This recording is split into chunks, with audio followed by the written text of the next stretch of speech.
don't look about what others are doing and try to copy that. Think from first principle. Go back to basics and think, what do people want? What do people want? Start from there. You definitely have to change your mindset into this proper connection that you're making with people.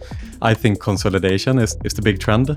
Be personal, be yourself, recognize that we are human beings and we do business with people that we like and that we trust. Business is not made by two companies or whatever. It's made by two people. Yes. In these companies. But I think that they find comfort knowing that the leader in the business knows the business inside out.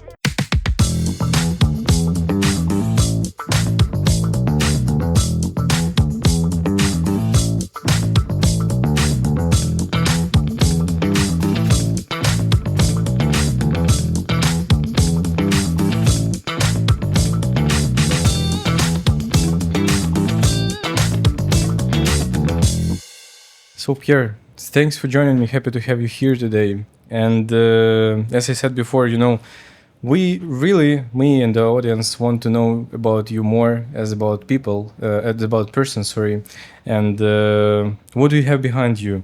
And could you please tell me, with over than 15 years in the industry and with the event industry and the iGaming, I can say that your journey has been remarkable. Could you please share a bit of your personal journey? How did you decide to go into iGaming? What was the story behind that? And what the road led you to the place where you're right now?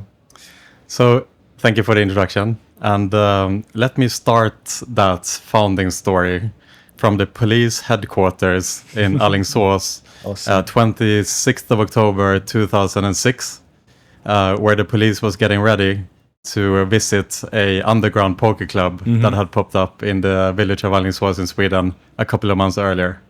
The police didn't know what to expect, and so they prepared for the worst. 20 police cars make their way to this poker club where this poker tournament is taking place. They line up outside. They're all ready. They don't know what to expect. And 3, 2, 1, boom.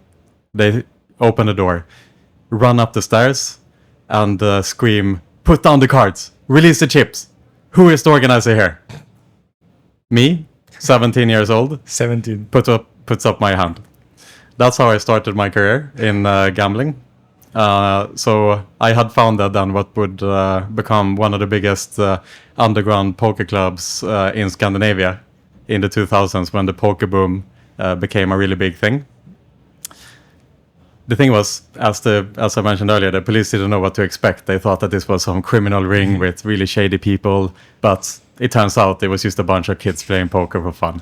Big fat belly guys with leather yes, jackets and that's so what on. they thought, And so in reality, this was like a childcare for grown-ups that I have started. And at that particular night, we were 150 people playing poker. Awesome. And in this poker site. And the club was so innocent. We didn't have any alcohol there. There wasn't any other gambling there. It was just a bunch of kids with a passion for poker. And I would organize poker tournaments 2-3 times a week. And players from near and far would come and play at my poker club. It was my biggest hobby at that time. I just loved playing poker. It was all I cared about. It was all I was looking at on the TV was Daniel Negreanu and Poker After Dark and High Stakes Poker and these cash games, Phil Hellmuth, Daniel Negreanu, all those guys. And we would travel also to other poker clubs around Sweden to play poker as well. I'll continue on the story a bit. So I was taken into questioning done by the police that night. And the police quickly realized that, this is like bullshit. Why are we spending time on this? But the next day in Sweden, poker at that time was so big. Everyone in the whole country of Sweden played poker. It was the poker boom. My father played poker. Everyone played poker. It became really popular. So my poker club was the first poker club that was visited by the police at that time. And so the next day in Sweden, we have 3 national newspapers. I was on the front cover of all 3 newspapers. as a 17-year-old kid. With your picture. And with the picture, I still have the front cover at home on my wall. I have it printed out on the wall, and so I would get like hundreds of calls from journalists that would wanted to know about this and to ask me about things, and it was an overwhelming experience to enter there. And then from there, I became part of the Swedish Poker Federation. So there was this lobby organization that was trying to make poker legal in Sweden. So I was part of those lobbying efforts to try to kind of legalize poker in Sweden. And this went on for some time, this court case, and eventually I was in questioning like 15 times. Maybe my parents were in questioning, and at some point the police commissioner in this area, he told me, like, Pierre, we know that you are still organizing these poker tournaments, and I was still organizing them after this happened, and he said, like, it's not good that you do this, because if we come again we can arrest you. But he said, just don't make any fuss about it, and we're not going to do anything. So eventually that blew away, and I continued to organize the tournaments, and poker was my big passion. And then eventually I became poker VIP manager at Betsson Group. I moved to Malta. From there started the event company, event business. So kind of gambling, hospitality, and events is what I've done my whole career. It's the only thing I know. It's the one thing that I know how to do. And you're doing it great, to be honest. Like, and right now your main business is Next. And or you have any others in your portfolio of businesses? So we founded a company called Ambassador Events, which basically was an event management company. So in the last 12 years, we've organized around 700 different events in Malta and across the world. So, for example, we organized a private plane for 141 people to Ibiza one time with a live DJ, and that plane took us to Ibiza. Then we organized a big party at Nikki Beach, Ibiza. So when we started our company at that time in event management, we organized a lot of parties, a lot of festivals, and we were considered one of the most respected kind of high-end promoters of nightlife in Europe. And I think, eventually you grow up and you become a bit older, and the parties become a little bit less interesting. So then by time we have moved over to conferences, and I always say to people that if you pick one of these 700 events just randomly and you look at it, you can probably guess what age I was when I organized it. Because when I started, I was young and it was wild parties, and now we're a bit older, and now it's formal conferences. Like palace evenings, right? Yes, everything in balance. So what I see that the Next events are known for their ability to bring the community together, and I really like the idea of your Next events, and I mean about iGaming events which you're making in Malta. Could you please tell me more about how did you decide to, I can say, shift the industry standard from what we see everywhere, but during the Next we see quite a different story. Well, could you please tell me more about that? Why did you decide to move into this direction? 100% there is a great question, because if we roll back the tape to 2012 to 2018, before we organized our conferences, really and truly there were just a couple of conferences at that time, and they all looked identical to each other. Exhibitions with a couple of talks, and in the evenings there were networking events at the bar, and that was the only way to meet people in the industry. And this was taken for granted, this type of format, for many, many years. Now, we come from a very different background in event hospitality and party promotion and party organization, where we think very, very carefully of what interests people and how do you keep them entertained and excited. So there are many different personality types in this industry. Introverts, extroverts, young, old, those who have a big network, those who come to an event for the first time, those who are sporty, i.e. morning people, those who like to drink, evening people. And we need to think about how do we create environments where we cater to all personality types. Because until we started, the industry only catered to those who like to go to a bar and drink and network over alcohol, let's say. So we went back to first principles and we thought, how can we get people to network on other terms than that? So we were the first one to organize sporting events, for example. We organized our golf, our paddle, our run club. This year, next Valletta 2025, we'll do about 15 different sports activities. And not only sports, it's like chess, esports, meditation, think about not only what you want as an individual, me, Pierre, as an organizer, what I like, but have to think about what our delegates want. And our delegates are unique. We have 6,000 delegates with 6,000 different personalities. And individuals, all of them are individuals doing something in free time. So to be honest, it is a concept that I'm a big fan of, which is first principle thinking. Is when we organize a conference, don't look about what others are doing and try to copy that. Think from first principle. Go back to basics and think, what do people want? What do people want? Start from there. Disregard everything else. And that's why you see our events being very different from anything else, because we don't look at this standard old school concept. We think about our delegates, what do they want, and how do we create the best experience for them. Awesome, and it makes this successful. I mean, this concept, it's quite a good one. Could you please maybe share some insights, what you see from the perspective of organizer of these events? And I think that you're looking at any other conferences with a bit different point of view as me or any other guys or girls here.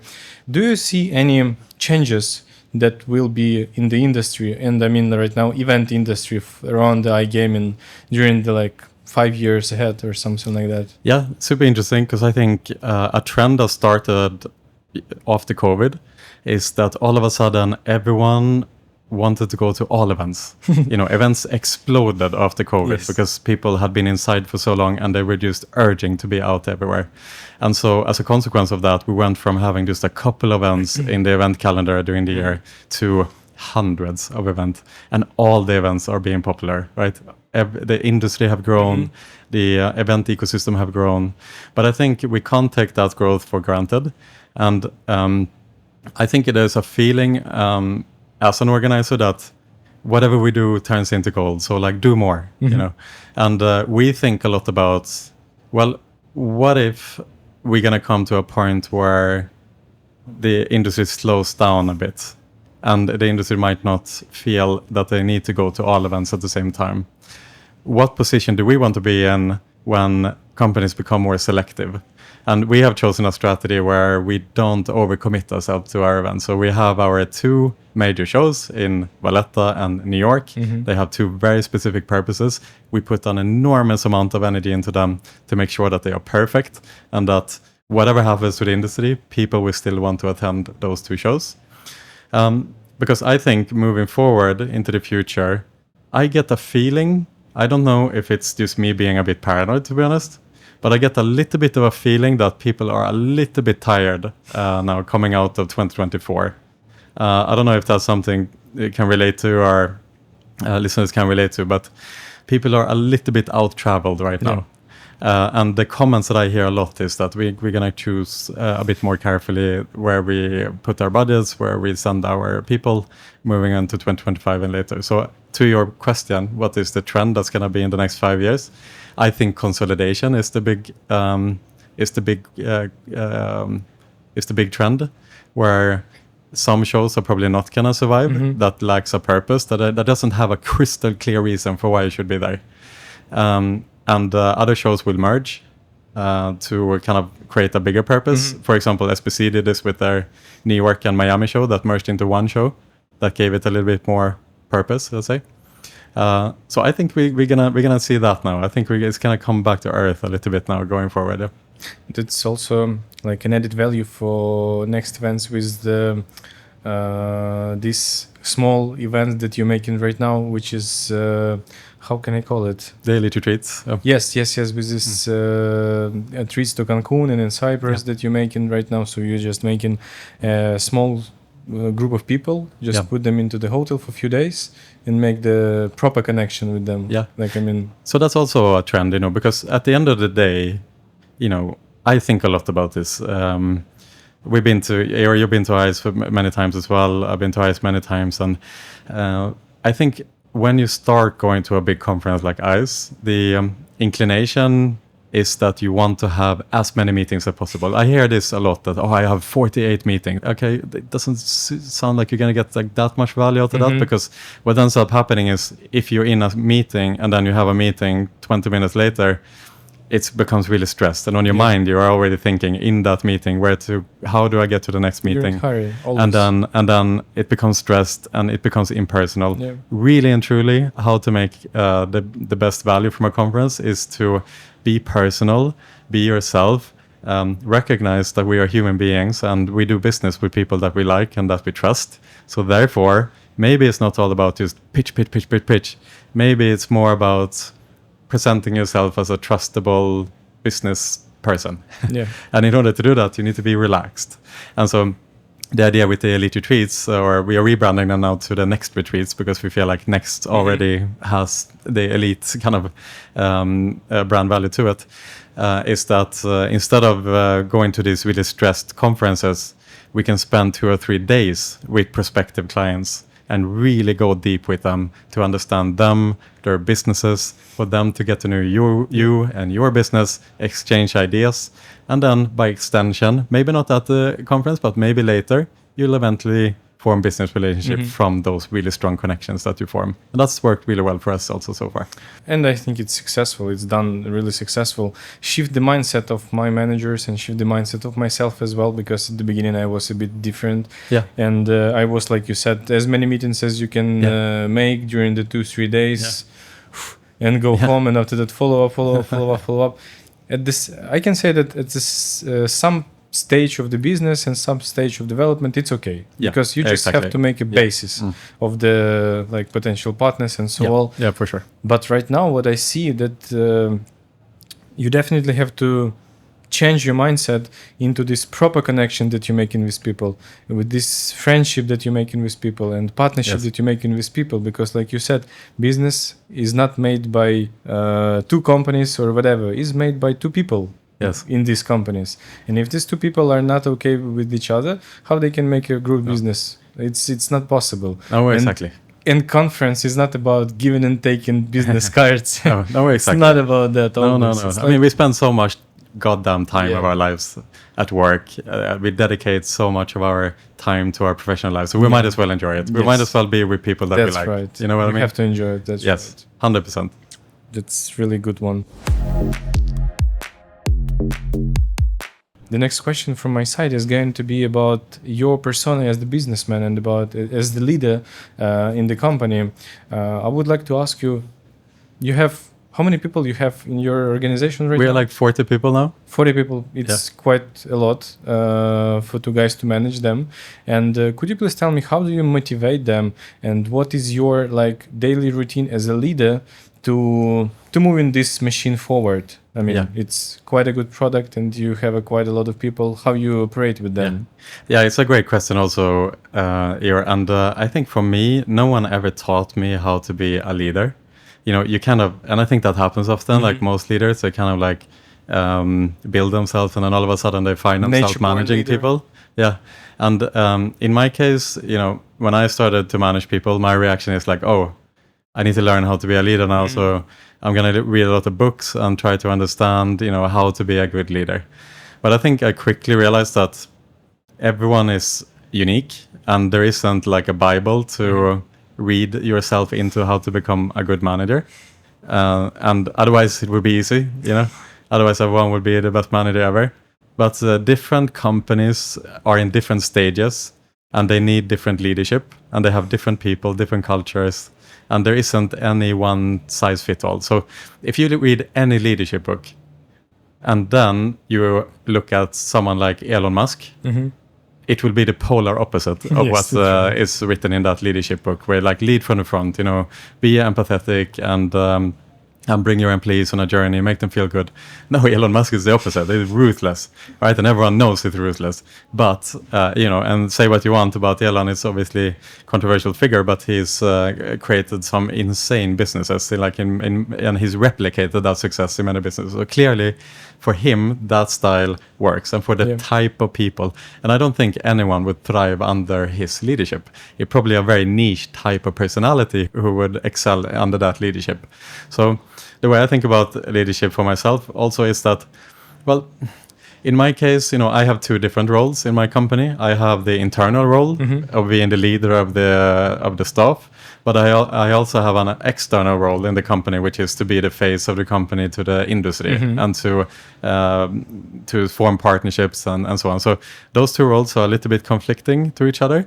And naturally, I gravitate towards the external part because my personality is very much, get excited over creating new opportunities. That's where my mind wants to go. So I will be out a lot speaking to our partners, to the industry, to understand the industry, understand where the trends are, and to then bring in new projects and new ideas into the company. And that means I am somewhat a little bit detached sometimes from the operation. And when you have an MD, a CEO who is not that operational driven, it becomes really important to have a strong COO, a strong operational person who then can manage and maintain the company. And so to your question, I think in our case, we have a really good leadership team. We have an incredibly strong operation leader in our company. It was Anna, who's my right-hand person. She started 10 years ago in the company by giving out free tickets to our parties on the street. And she worked her way up to becoming a world-class COO. And she is the one who mostly is kind of like keeping the bubble together, let's say, whereas I am more external. And I try to bring stability into the organization. So whatever happens within Next, I think our staff can see to me and know that I am doing the hardest work that I can. I'm being extremely committed, and I am thinking very deep of how to create success in the business. And I think that is also not a direct communication with the employees always, but I think that they find comfort knowing that the leader in the business knows the business inside out. So that's kind of where I think about leadership for myself and in our organization. I really with you with this operation guy or woman idea in your business who can handle all of the processes, because like in some period, in some stage of the business, you will not be able to handle everything. Like, I mean, it's not going to be, like I said, the proper spending of time in your day when you're just trying to put everywhere your hands and just to check everything, how it works and so on. And in this case, you're just missing the main thing for founders and for C-level, whatever. It's thinking about what waits us ahead and what we should do to achieve this big goal that we have. If you don't have this big goal, please just make this clear for your business. Just make it this goal, because without this goal, the business will be ruined in some period of time. And I think it's so important as a leader to really drop your ego and think about what are your strengths, but more importantly, what are your weaknesses. And don't shy away from the fact that no one is perfect. And so if we can just start with that like no one is perfect. So it's okay that I have weaknesses, and it's okay that maybe I'm allowed to have weaknesses because I can't do everything at the same time, right? And that's right. Like I said, in my case, I live in a world where I love coming up with ideas. I love being out there and exploring new things. That's where the company gets the most value from my time. And it wouldn't get as much value if I focused most of my time on leadership. It's like direct leadership and so on. And so therefore, I need to set up a structure that can support that internally, so that the company and the employees can have that support. While I focus a lot on kind of creating those new opportunities. It's so important to just know your strength, and even more importantly, to like really investigate and introspect on your weaknesses as well. Yeah. And what externally helps you to motivate yourself and to energize yourself to make these new ideas, to create, to generate, and so on?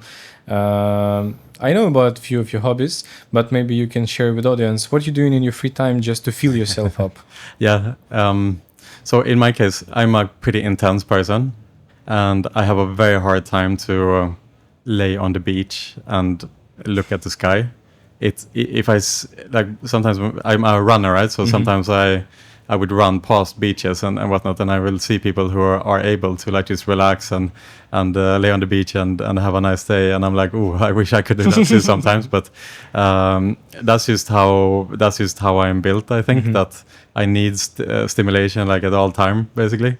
So it comes pretty natural to me, and I find peace when I am in like extreme environments. So the time I feel really calm is during an ultra marathon running track, for example, or if I go into the sauna and it's like 100 degrees in there and my body is about to explode from heat. That's when I find my peace in those moments. I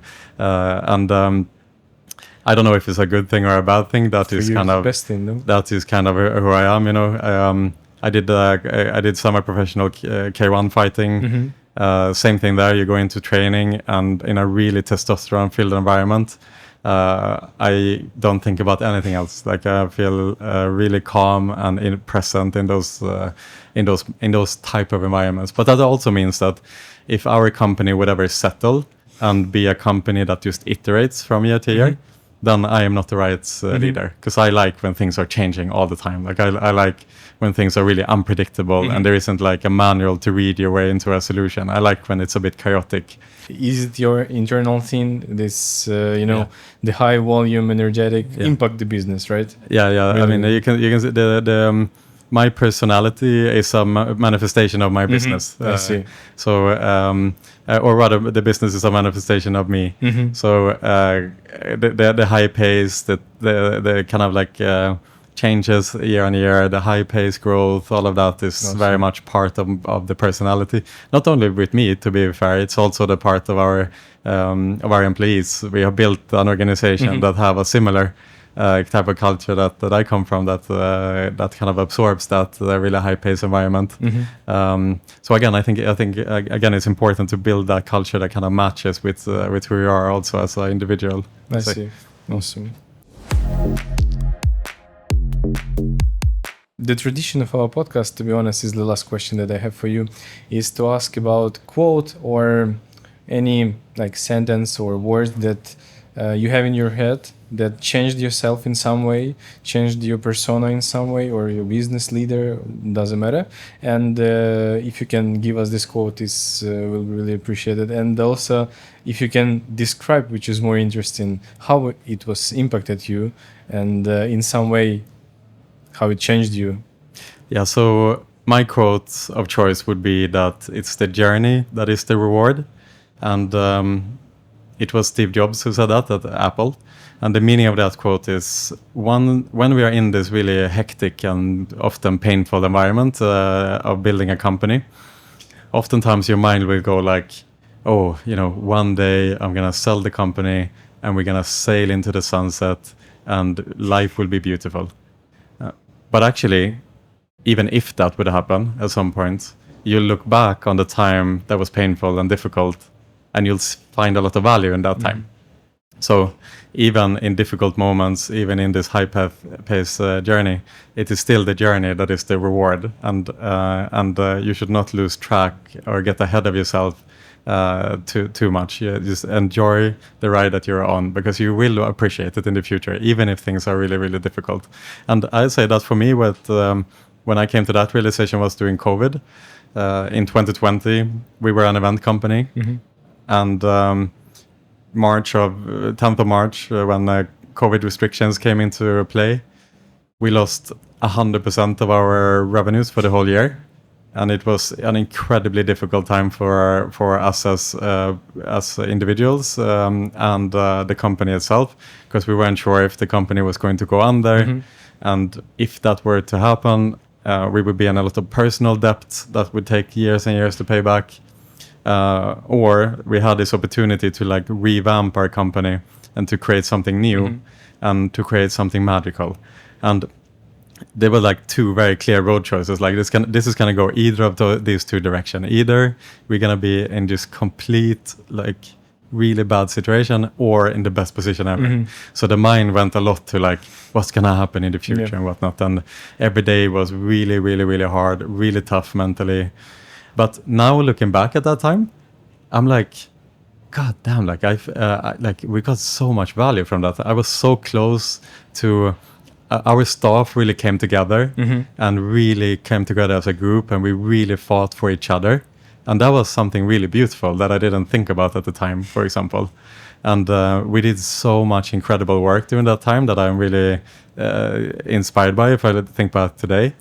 And it was a lot of really good personal lessons during that time. I felt a lot of empathy for people who were in similar situations and stuff. So I realized that at the end of the day, the journey is the reward. So I leave you with that here. Awesome. Thank you, Pierre, for all of the ideas and insight that you shared with us today. And I hope everyone will enjoy this conversation as I did during this half an hour with you. Thank you, my friend. Thank you so much here. It's been a pleasure.